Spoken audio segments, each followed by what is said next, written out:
Hello everyone and welcome to another episode of the RavenzCraft Arts Interviews Project.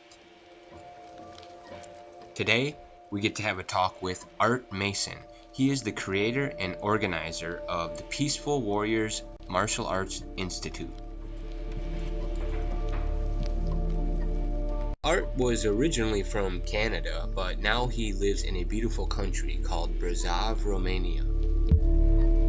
I first met Art online in a Facebook community, and we started talking and realized we had a lot of the same likes and interests.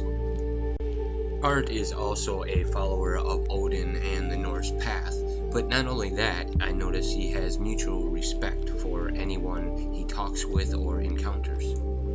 And as we got to know each other and talk a little bit more, I discovered that he runs and owns a martial arts institute, which I think is a very good thing for the younger people, to give them something to do, give them something to focus on rather than video games, crime, and all the other things that come with the problems of the world today.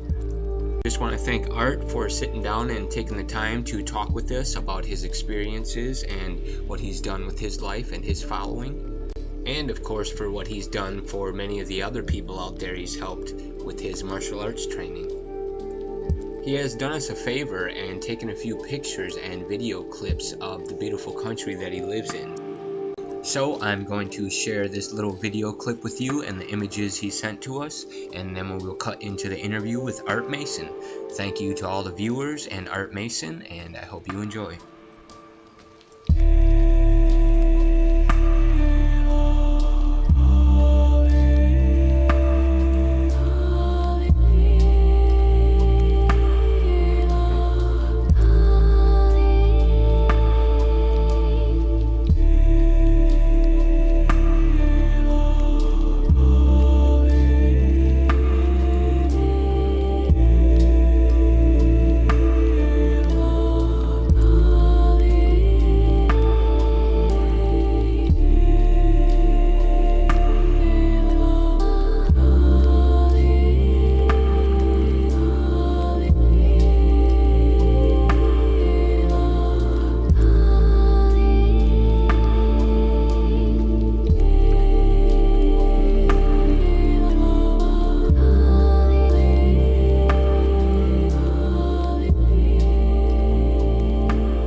Alright, first off I want to welcome Art Mason to the RavenzCraft Arts Interviews Project. I know it's kind of a spur of the moment interview. We've been talking online and I thought this would be a good idea to just kind of have a talk with you. You picked a great day for it because my plans were basically to kick back and relax a little bit today. So, alright, yeah, so the first thing I wanted to ask you about is your martial arts training school. Obviously, it's out in Brezov, Romania. Is there a reason why you kind of went out there? Why do you pick out there to go? Well, I still have a school in Windsor, Ontario, as well. It's run by my senior black belts and a friend of mine who does the office work. I came to Romania almost 7 years ago for the first time, which was to teach a pressure point seminar. You know, my soul did not go back to Canada. Only my body did. I felt like this was where I belonged, and it's hard to explain the feeling. Now, I was in Constanta, which is on the Black Sea, but it wasn't so much Constanta, it was the country itself. The people were wonderful. It was the shortest 8 days. I was here I did like 4 hours of work, and I was here for 8 days, but I came back a total of 6 times, including the time when one of my boys and I moved here. And I picked Brasov. We kind of picked it together based on the way it looked, having not been here. I spent all my time either in Bucharest or in Constanta. And there's a female involved, too. There's always a female involved, right? Yeah. But she could have come to Canada, too. But the country just spoke to me, and it's honestly the happiest I have been the last year that I've been here. I just feel very content. Yeah, that's the way I feel if I were able to visit across seas or something, I feel like I wouldn't want to come back. So I'm just glad that my kids were all grown up. Yeah, yep.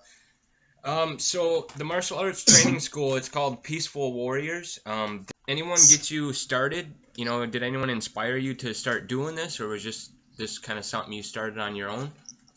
When I was a child, Bruce Lee was in the Green Hornet series. And not that Bruce Lee directly inspired me, but the things he could do certainly did. My father, in his younger years, as well as his others, were boxers. And so the combat arts always kind of fascinated me in a way. My parents were older, and my father retired just as I was going into high school. And martial arts was quite expensive at that point, but I did really want to do that. And then we was for the first time and started working at Chrysler. I could afford it, so that's when I jumped into it. And I just I went around and I looked at all of the schools and dojos that were in the city, and I picked the person that I thought had the best message. Yeah, I was with him for 16 years. Yeah, that's someone I look into as well, and I noticed, it's not about the physical training as much as it's the mental training, and Bruce Lee has a lot of that mental training. He's a small guy. He's not a big guy. It's all about sharpening your mind and, becoming aware of what your abilities are. He was so far ahead of his time, and he made a lot of enemies being as far ahead of his time as he did. Back then, the conversations about Bruce Lee were not what they are today. Yeah. They weren't quite so nice. Yeah, if you see the Dragon, pretty good story about his life. I like that one. I don't know, you've probably seen that, I'm sure. So, obviously, you're a follower of many paths. I've seen you in a lot of groups and stuff. Do you have a main practice or following, or are you just kind of... I've seen you in a lot of groups and stuff. Do you have a main practice or following, or are you just kind of open to how it comes to you? The path that... I studied Buddhism for many years, mostly because I had no connection to the religions that existed in North America. I tried. They just did not speak to me. And of course, Buddhism isn't really a religion. It's more a philosophy. And then as my mom got older, she passed away at 96. Imperfect mental health as well. I started to discover the roots that were her family, which were basically Gaelic paganism, even though she did not really speak about it, but because she did not like to influence. And then that ended up being the direction that I sort of went in. I'm definitely heathen, and I have chosen basically to be a follower of Odin and various other gods that are tied in with the Norse beliefs. Yeah, I was going to say, like with martial arts and magic, I was noticing that they're kind of the same thing as in your mindset. You kind of reset your mind and start building your confidence up again, and you become more self-aware, and you start doing things that you didn't think you could do before, and it's amazing how they're similar, the magic and martial arts. It's very similar in your mind. Martial arts is truly about 95% mental. Yeah. Once you get to a certain place, you got to put in the physical. There's no way around putting in your time in the physical aspect of it. But it gets you so deeply with your mind.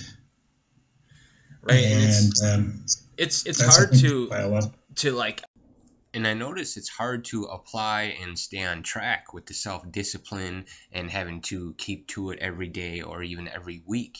You really have to self-discipline yourself, and I was just wondering if you had any advice about how you dealt with that. I think that for me, it was that I had a truly amazing teacher for 16 years who would literally get me on the phone and kick my ass from one end of the world to the other to make sure that I came in and did what I needed to do. And then it became habit. And he said something to me once at one of the lower points of my life. which was around 1990. He said that, no matter what the world takes away from you, they can't take this away from you. And it always resonated in the back of my mind, what he was saying. And it was true. They can't take what I've learned away from me without taking my life. Even that, I don't think they could take that anyway. But it being that it was a family thing that we did together, and I've always held the family as being tremendous importance. Staying on that path was to get the self-discipline was just the way it was going to be. I couldn't have imagined things any differently. There were a lot of funky years in there, where, we all fall off the path. I fell off of it for a few years, more than a few years. Around 2010, I had a lot of inner conflict that I had to deal with, but you just keep going back to the basics, and it definitely brought me back to where I'm supposed to be. Do you have anyone that you watch or read about, like currently, that kind of helps you a day to day, or someone that you're following right now that you like? Right at the moment, not me. Coming to this country, I had the ability to not have a clue what was going on in the world. So I got a huge disconnect. I mean, my biggest mentor in my life was my mother. Right? She was also the mentor for my children. Very subtle one. I hear of people who had very difficult childhoods, and I cannot imagine it because of her. But coming here was something that she fully supported, as anything else did. So I came into the country, things were not going. Things were not going as I had planned. Everything here is so close to nature with the mountains and everything. It gave me, I think, the quiet time that I needed. I've had many, many mentors over the years, and I think that all of their words play in your head over the years. Right. Some of them have been martial artists, others have been like the Dalai Lama of Tibet. Brilliant man. But the last few years, I think I've just been sorting it out, especially the last year. Yeah, and I noticed with, when you're trying to teach or create something yourself, you don't have much time to take anything in. It's like you're spending all that time trying to push it out, and you don't have time to learn. So it's like you got to stop and do one of those things. So it's kind of hard sometimes. Yeah, it can be. It's definitely challenging, but I think you get to a point where you start to really love the challenges. I've been watching videos, and this may, I don't know if you'd consider him a mentor or not, perhaps, but you go back in the years of wrestling, of all things, professional wrestling, The Ultimate Warrior. Yeah. Right, one of the most ridiculed people in that profession because he was not status quo. The man was actually brilliant until he passed away. And I've been listening to an awful lot of his stuff later in his life before he passed. And I mean, for political aspect, because I have no more in the political life, but the idea that you need to be the best that you can be. And you will always be a work in progress. And so when I get up in the morning, I focus myself on just, trying to be, is a kind of a combination of the Buddhist thing in there too. What's going on right now is all that matters. You and I are talking, that's what matters. Anything else, I kind of push away from myself and, and focus on that and enjoy that experience. And that's when I get up in the morning, that's where I try to get my mind set on, is enjoying the experience of being alive every day. Yeah, I've been checking on your video lately. I agree with some of the stuff you talk about. And, for most people, it doesn't relate to them until they're. I agree with some of the stuff you talk about. And for most people, it doesn't relate to them until they have a problem, and then they sit down and they watch it and they're like, "Wow, this is amazing!" It doesn't become relevant until you have that problem. So you can skip over a lot and not know what's there. So, what you got and what you're saying is good. But it does stick in the mind someplace. Yeah. And then the problems come up and you go, I think I heard that before. Yeah, that old subconscious I'm mind. not credit for it. But if I can plant a seed in somebody's head that will gestate in 20 years even when they need it, then, made a contribution. Yeah. I had an experience because I started teaching as a green belt after a year because I had the personality for it. And I mean, teaching martial arts, you've got to be a personality. People want to be entertained while they're doing this. There was this girl that we had. This was about 2003. And I thought she was the ultimate of lost souls.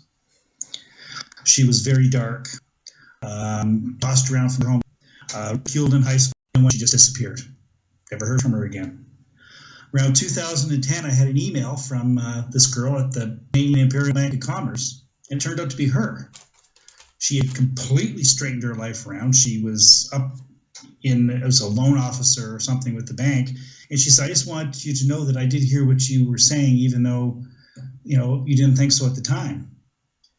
And to me, that was like the ultimate of compliments. I actually said something that helped this girl get away from, and that was one of the greatest rewards I think that I've ever had in the field I'm in, was her. Yeah. Wow. Yeah. I knew what was happening. Yeah, another thing I noticed too is, you got to give first, and then later you receive. People want first, and it doesn't work that way. You got to give first, and then later you get the benefits. It's a patience thing. Yeah. So I wanted to get back to your startup courses and your training. So you go back and forth from Windsor to there, so you provide it in both places? No, we spend a lot of time on Skype talking about different things. But my boys and I, when we opened our own place, we created systems that are almost like a franchise model. Right? Doesn't really, now they're teaching the art that I taught them, but if someone wanted to franchise the system that I have, it wouldn't really matter what they were teaching. If they followed the program, the system, they would be successful doing it. I mean, when I started in martial arts, it was the school of hard knocks. You took a physical beating every night. Well, you can't do that anymore. Yeah. You won't have students. So you become a personality. And there has to be an entertainment value to what I do to keep people motivated. And I keep them motivated. And the people that I've got doing the teaching are awesome. These guys they're doing great work, and they're loving every minute of it, and it keeps them on their own path. Right. So, it's all good. All right. Well, I didn't want to take up too much of your night. I just wanted to say, I like what you're doing, and I'm going to be checking more into it and kind of promoting it on my page, if you don't mind, and seeing if we can get some more people involved. I added your channel to my main channel on YouTube. Okay. Yeah. So that people can have a look, because my main channel is actually about pressure points. Yeah, I seen you have 2 channels. Yeah, and the pressure point one's a little bit controversial. But that's interesting. I'm interested in that kind of stuff too, though. So. Well, being that we touch into body energy, a lot of the old dogs are just like, no, that's not real, And if you're not being ridiculed, you're not doing it right. Right. I agree with you. All right. Well, thanks for doing this. All right. Well, I didn't want to take up too much of your time tonight. I just want to say thanks again for talking with us, and I hope to stay in touch. Thank you very much for taking. I really appreciate doing these things. All right. You have a good night. Sounds good. Just want to say thanks again to Art Mason and his son for putting together this great organization and having this talk and sharing their life experiences with us today.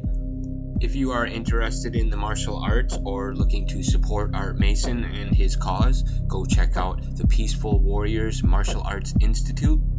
Martial arts and training like this is a very good option and something you can introduce to the younger people, your children, to keep them out of trouble, off of drugs, and really build them mentally and prepare them for this world today.